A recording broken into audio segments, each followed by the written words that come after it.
dari teman-teman Instagram di Indonesia. Pertanyaan pertama, Mas, untuk training karyawan itu sebaiknya dilakukan setiap berapa bulan? Oke, untuk training karyawan tergantung karyawannya berapa banyak ya. Kalau karyawannya bisa ribuan, mungkin kita bikin jenjang. Tapi atau kalau karyawannya cuma 1 atau 2, mungkin setiap hari kamu bisa lakukan training itu ya, sambil berjalan gitu ya. Gak perlu punya kurikulum yang baku seperti itu untuk training.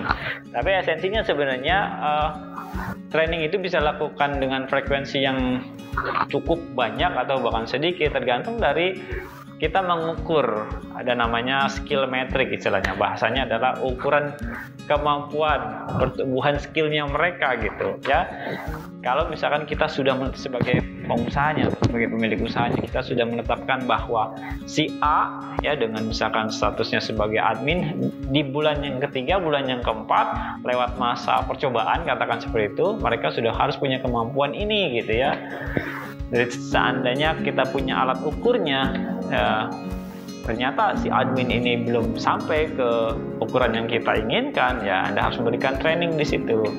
Bisa dalam waktu 3 bulan atau 4 bulan. Jadi nggak ada waktu yang rutin. Kalau secara individu biasanya saya secara individu mewajibkan teman-teman itu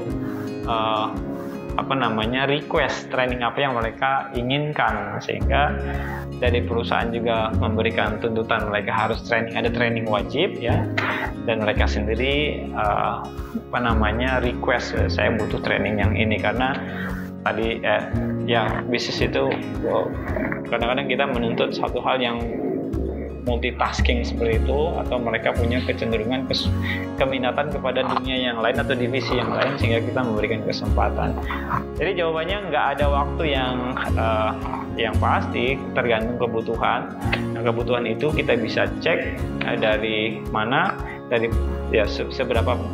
seberapa besar kemampuan bisa tracing atau bisa mengukur pertumbuhan skillnya gitu loh. Kalau kita nggak butuh ada pertumbuhan skill, nggak perlu ada training mungkin ya. Terus training juga ada yang sifatnya hard skill, ada yang soft skill gitu. Kalau yang soft skill misal training tentang leadership, tentang komunikasi, tentang kemampuan handle klien segala macam, itu mungkin Anda bisa lakukan dengan durasi-durasi tertentu gitu. Kalau yang hard skill mungkin bisa setahun sekali, bisa setahun 2 kali, tergantung skillnya lah ya. Jadi nggak ada waktu yang pasti, tergantung kebutuhan.